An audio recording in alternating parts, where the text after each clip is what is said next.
The unobserved life is not worth living.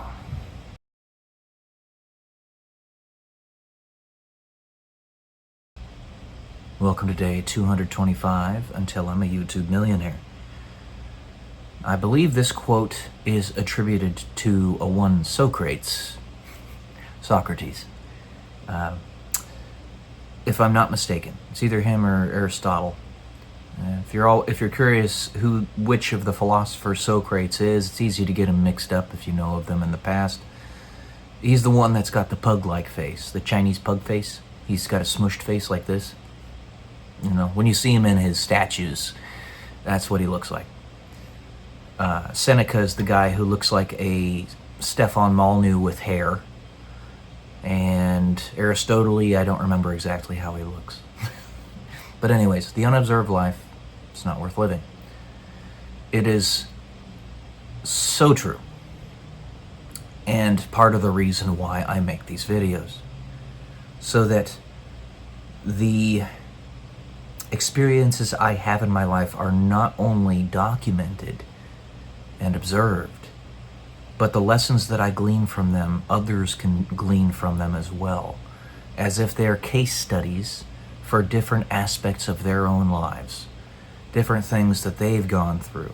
And while they might not be precisely the same, they are perhaps near enough to give genuine, positive enrichment, enlightenment as to the right path or the most effective path. It is, in a way, much like Jesus speaking in parables.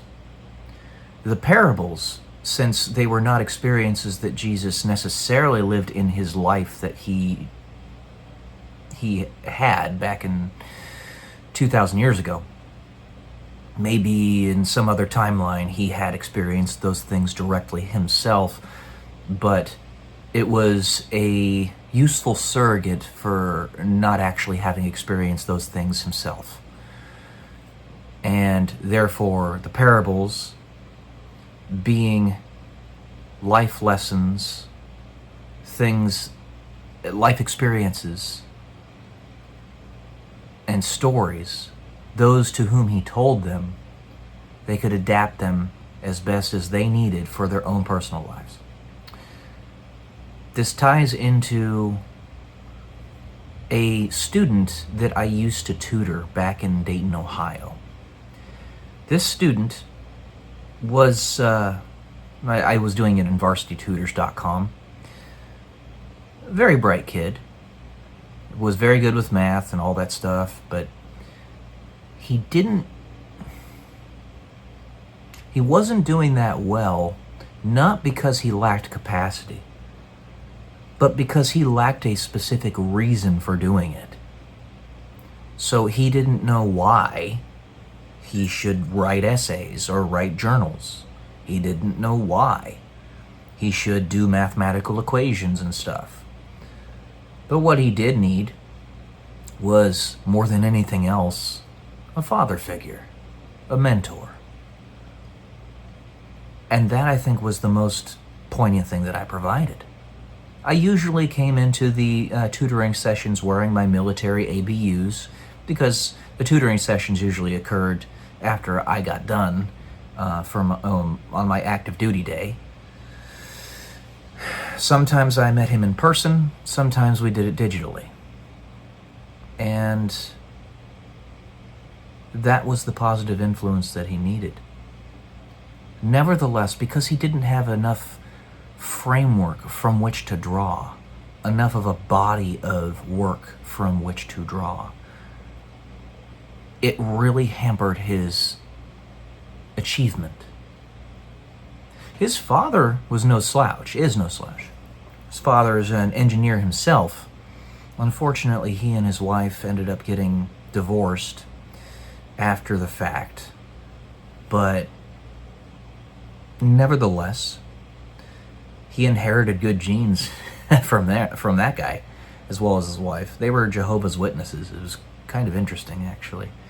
It never was an issue, never was forced on me or anybody else that came to visit, from what I could tell, that's what they were. They were Jehovah's Witnesses. But he didn't know the purpose for what he was doing. Therefore, he did not achieve as much as he could have. So I record these videos because it makes it a little bit more black and white for people. The more stark the juxtaposition, the more you realize if something can get you emotionally and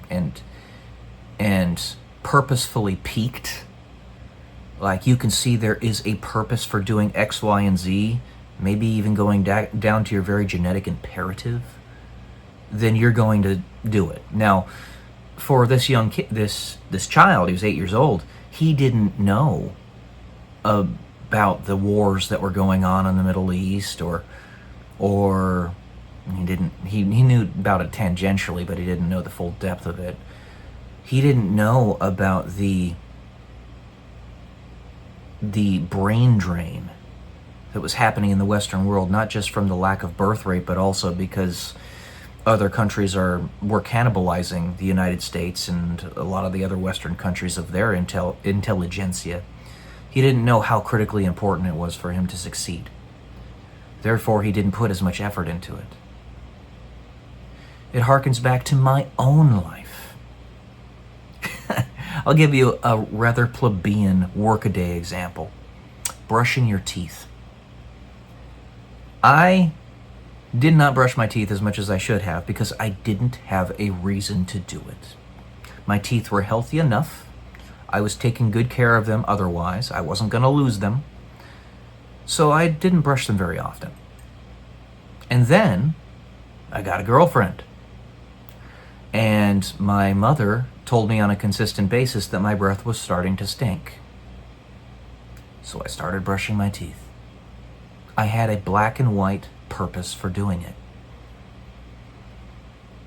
The observed life gives you that black and white purpose. The observed life allows you to explain your decisions. The observed life is the only one that can give anybody any vector by which to travel. Because we're all shooting in the dark.